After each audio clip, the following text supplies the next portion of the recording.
Hello students, आज हम next जो हमारी पोएम के जो पैराग्राफ हैं, पैराग्राफ नंबर जो थर्ड है हमारा, आज वो करते हैं।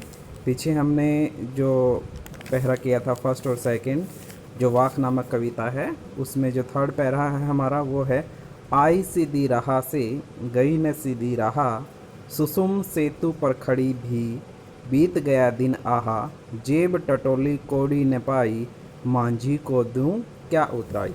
इसमें कवयित्री लगद क्या कहती है कि जब मनुष्य का जन्म होता है तो वह इस संसार में बिल्कुल बिना किसी मोह माया के इस संसार के अंदर उसका जन्म होता है और वह बिना किसी मोह माया के अपने जीवन को प्रारंभ करता है। लेकिन जैसे जैसे उसकी आयु बढ़ती चली जाती है तो वह इस संसार के अंदर मोह माया के जाल में फंस जाता है। और सुसुम सेतु पर खड़ी थी, मतलब सुसुम सेतु क्या होता है, जो हमारे मस्तिष्क जो होता है, नाक और माथे के बीच की जो जगह होती है उसको सुसुम सेतु बोला जाता है, सुसुम सेतु बोला जाता है। और इसमें क्या है कि वो उसके ऊपर, मतलब कहने का अर्थ क्या है कि मनुष्य एक इस जीवन का जो रास्ता है, जीवन रूपी जो रास्ता है, उस रास्ते के ऊपर खड़ा रहता है और ऐसे ही अपनी ज़िंदगी के जो दिन हैं उन दिनों को व्यतीत करता हुआ चला जाता है। अर्थात कवित्री का कहने का अर्थ क्या है कि वह कोई भी ऐसा कार्य नहीं कर पाता जिसके कारण उसको मोक्ष की प्राप्ति हो सके, क्योंकि इस संसार से, इस जीवन मरण के चक्कर से छुटकारा पाने के लिए मनुष्य को आध्यात्मिक कार्य करने, या हम ये कहें कि भगवान की भक्ति करनी आवश्यक होती है। लेकिन मनुष्य इस संसार में आने के बाद मोह माया के चक्कर में पड़ने के कारण वो कोई भी आध्यात्मिक कार्य नहीं कर पाता है, भगवान का भजन नहीं कर पाता है, जिसके कारण अंतिम समय में जब वो इस संसार से विदा होता है तो उस समय वो इस जन्म मरण के चक्कर से छुटकारा नहीं पाता है। आगे क्या कहती है कवित्री, जेब टटोली कोड़ी न पाई। जेब टटोली मतलब जब वो अपनी जीवन रूपी यात्रा को समाप्त करके जब परम धाम की ओर, मतलब कि वो भगवान के पास जाती है, तो उसके पास मांझी को दूं क्या उतराई। मांझी होता नाव को चलाने वाला, मतलब नाव को चलाने वाला उसका कौन था कि भगवान ईश्वर उसकी नाव को, जीवन रूपी नाव को चला रहा था। जब वो अपनी इस जीवन रूपी यात्रा को समाप्त करके, अपने जीवन रूपी यात्रा को समाप्त करके जब वो आगे बढ़ती है तो उसको किराए के रूप में देने के लिए कुछ भी नहीं था, अर्थात उसके पास कोई भी सदकर्म किया हुआ नहीं था, जिसके कारण उसकी जेब जो है खाली की खाली रह गई और वह अपने मुक्ति के मार्ग में एक बाधा उत्पन्न हो गई।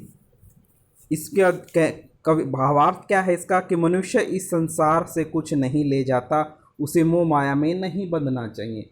कि जब इस संसार के अंदर मनुष्य का जन्म होता है तो मृत्यु उसकी निश्चित होती है, कि एक सच्चाई है ये इस जीवन की, कि उसकी मृत्यु निश्चित है। और उसकी मृत्यु के जन्म मरण के चक्कर से को समाप्त करने के लिए उसे आध्यात्मिक कार्य, या हम ये कहें कि भगवान की भक्ति करना उसके लिए बहुत ही ज़रूरी होता है।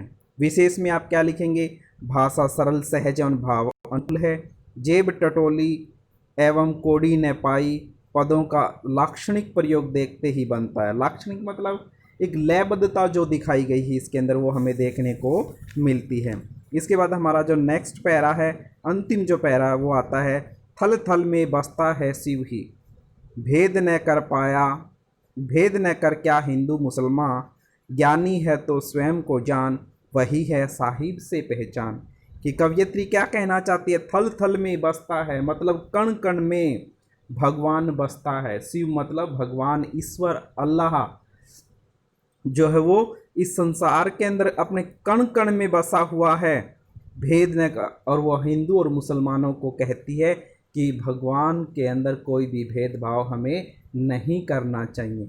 भगवान की आराधना करने भगवान की आराधना करने का तरीका अलग हो सकता है, लेकिन इस भगवान एक ही होता है, उसको हम मानते अलग अलग तरीके से हैं, लेकिन उसका निष्कर्ष जो होता है कि हम ये कहें कि भगवान एक ही होता है, ईश्वर भी वही है, अल्लाह भी वही है। हिंदू और मुसलमानों को इनमें किसी भी प्रकार का हमें कोई भी भेदभाव नहीं करना चाहिए। ज्ञानी है तो स्वयं को जान।